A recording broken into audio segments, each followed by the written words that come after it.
Recomendaciones. En el día de la fecha y con la obtención de datos a partir del Sistema Nacional de Vigilancia en Salud, desde efectores públicos y privados que atienden a las personas desde el punto de vista clínico y laboratorial, confirmamos 2.758 casos, con un incremento respecto a la fecha de ayer de 89 casos. Esto lo que nos da es una relación cada 100.000 habitantes de 6,1 casos. El 51% son afectados varones, el 49% mujeres y la edad media es de 44 años. Las personas fallecidas hasta la fecha son 129, en las últimas 24 horas se agregaron 7 casos, lo cual nos genera una tasa de letalidad entre la relación de los fallecidos y los casos de 4,7%. Y una tasa de mortalidad general por millón de habitantes de 2,8 fallecimientos por cada millón. La edad media que afecta a nuestra población fallecida es de 72 años. El 31% de los casos confirmados se relaciona con viaje, el 36,3% se relaciona con un contacto, con un caso sospechoso confirmado de coronavirus y el 17,3% es de transmisión comunitaria. Esta transmisión comunitaria la estamos observando en el área metropolitana de Buenos Aires, en la provincia de Chaco, la estamos observando en la zona de Santa Fe, en su capital, en Rafaela, en Rosario, la estamos observando en ciudades de Río Negro, como es en Bariloche, Choel, Catriel, en Chipoleti y en Ushuaia, en Tierra del Fuego. La transmisión local, en conglomerados, la observamos en la capital de Córdoba, Altagracia, Río Cuarto y en Neuquén, en Loncopué. 22 son las provincias que han confirmado casos en base a su evaluación, 127 los pacientes internados en unidades de terapia intensiva, 685 ya son pacientes, personas que han sido dados de alta, de los cuales 533 tienen una alta definitiva y tenemos a 152 personas con altas transitorias. 23.976 personas han sido descartadas como casos en un 97,8% con análisis de laboratorio realizados por la red y el resto por criterios epidemiológicos. 30.942 son los test de diagnóstico que se han realizado de coronavirus en nuestro país, en una red de 142 laboratorios públicos y privados, de los cuales ya 77 han realizado cada uno por lo menos más de 10 determinaciones de coronavirus. Esto lo que nos genera es una relación de 682 test por cada millón de habitantes y el porcentaje acumulado de positividad sigue descendiendo, se encuentra en 10,2.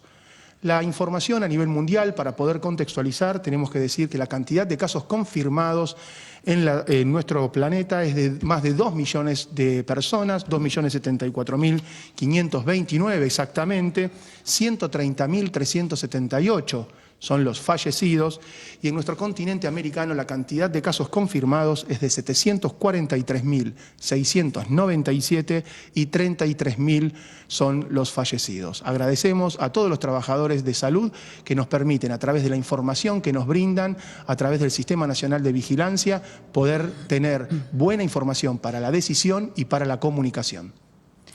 Seguimos con parámetros estables, la edad media de los casos 44 años, la edad media de los fallecidos 72 años, el porcentaje entre las personas que tienen antecedentes de viaje, la transmisión por contacto estrecho, la transmisión por conglomerado y comunitaria también sigue en forma estable, 127 personas en terapia intensiva sin tensionar el sistema de salud y las terapias intensivas específicamente, sigue aumentando el número de recuperados de 666 de ayer a 685 hoy, las personas que han superado en forma exitosa la infección por coronavirus y descentralizando el diagnóstico y trabajando con las jurisdicciones, con el sector público y el sector privado, ya llegamos a 682 test por millón de habitantes. En este sentido hay 2 o 3 mensajes claves. El primero es que El doctor Costa contó que el porcentaje de positividad sigue disminuyendo, que estamos compartiendo parámetros epidemiológicos y de utilización del sistema de salud estable. Lo que no tenemos que hacer es pensar que ya está, que ya ganamos y que ya no hay que seguir reforzando o redoblando el esfuerzo, porque estamos en un momento bisagra, estamos empezando a administrar el aislamiento social preventivo obligatorio, estamos planificando excepciones en la cual va a haber más personas circulando y los mensajes son que tenemos que aportar y trabajar desde los sectores que van a iniciar actividades y desde lo individual, cada una de las personas que forma parte de esos sectores y siempre con las actividades esenciales que teníamos autorizados a realizar desde el principio, las medidas de prevención que se vienen recomendando desde el primer día. Y la medida de prevención más importante que estamos preocupados que se desestime es que si tenemos síntomas no los subestimemos y tengamos contacto en el sistema de salud. Todas las personas que forman parte de los trabajadores y las trabajadoras esenciales, incluyendo el personal de salud, si presentan síntomas, debemos contactar para el sistema de salud para definir si cumplimos la definición de caso y si debemos hacernos el test y quedarnos en nuestra casa en este aislamiento ya sanitario, si somos un caso sospechoso o un caso confirmado, y todas las personas que salgamos tener estas medidas de lavado de manos, del distanciamiento físico, del toser y estornudar cubriéndonos las manos con el pliegue del codo, limpiar las superficies y airear los ambientes. Si hay alguna persona asintomática o que está iniciando síntomas, cumpliendo estas estrategias, cumpliendo estas medidas, minimizamos la posibilidad de transmisión. Es muy importante recordar esto, sobre todo en los próximos días y donde vamos a ver un aumento de circulación. Por supuesto que esto tiene que ir acompañado de una estrategia de testeo que pueda dar respuesta, sabiendo que seguramente vamos a empezar a tener un aumento del número de casos y el desafío es que esas personas que se confirmen, que se queden en su casa, se aíslen y minimizar la transmisión. En el trabajo multidisciplinario y multisectorial, una de las cosas importantes que pasó esta semana que terminó es una reunión que convocó el ministro de Salud de la Nación, Ginés González García, el jueves 16, en una comisión de expertos de bioética.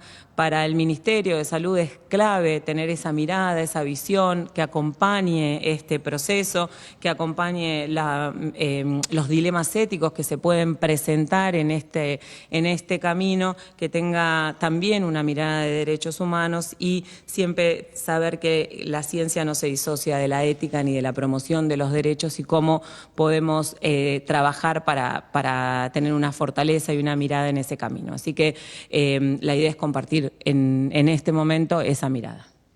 Muchas gracias. Buen día. Nosotros pensamos claramente que la bioética, desde esa perspectiva de los derechos humanos y con una perspectiva de género, claramente puede coayudar a mejorar las estrategias sanitarias, a mejorar las medidas que se tomen desde el Ministerio. Y tenemos evidencia suficiente para decir esto. Si nosotros observamos en estos pocos tiempos, en estos meses del transcurso de la pandemia, observamos que aquellos países que tomaron decisiones sanitarias divorciadas, digamos, de esos principios bioéticos, divorciadas de la promoción de derechos, vemos, digamos, de alguna forma, trágicamente, cómo en esos países hay mayor cantidad de infección, mayor cantidad de personas enfermas, mayor carga de sufrimiento y mayores muertes evitables.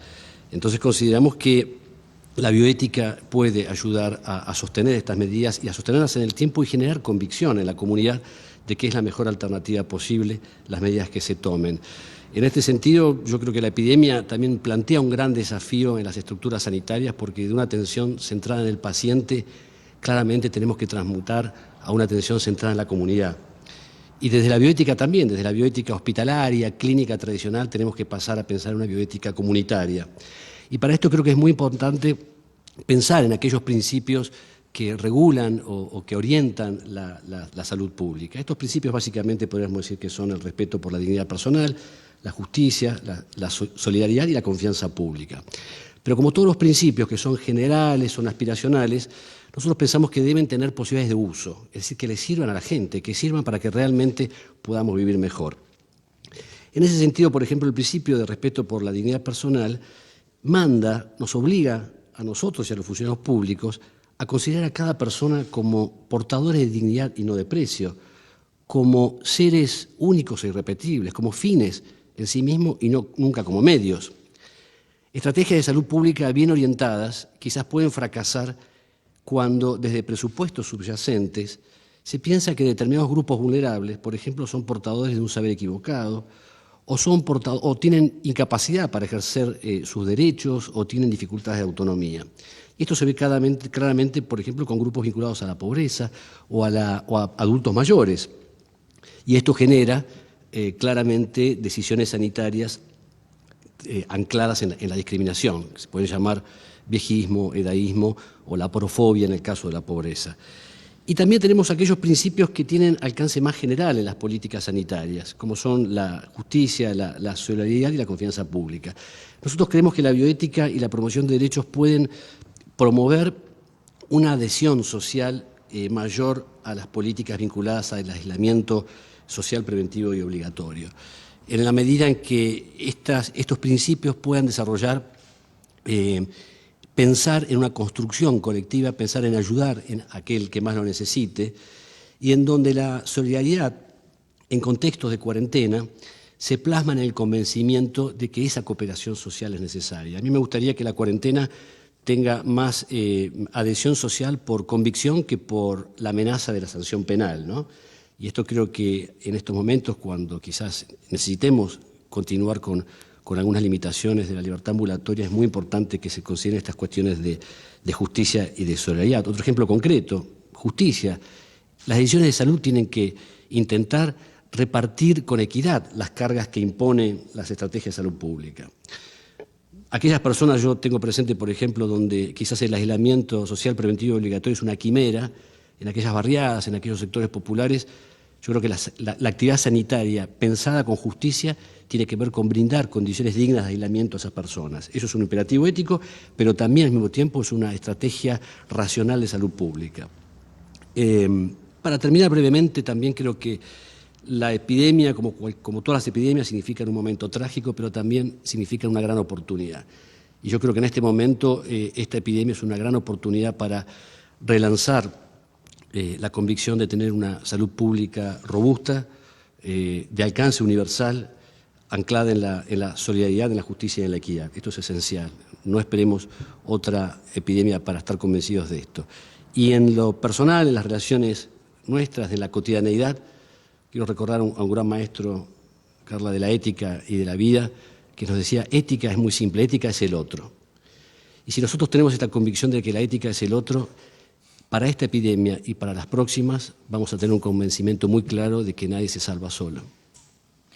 Estamos trabajando también con esa mirada. Desde el primer día se informó que el Estado Nacional había tomado medidas oportunas y medidas importantes y que está trabajando con los estados provinciales, los municipios. Siempre se incluye también a los barrios como actores fundamentales en este abordaje particular, a los barrios que viven en situación de hacinamiento, y el rol de cada una de las personas como también actores fundamentales en relación a lo que hagamos. Cada uno va a determinar y cada una va a determinar cómo nos pueda ir en esta epidemia, y nosotros en este trabajo desde el Estado Nacional hasta cada ciudadano y cada ciudadana confiamos en el rol de cada uno, desde la información, desde la recomendación basada en la evidencia, con empatía y con respeto.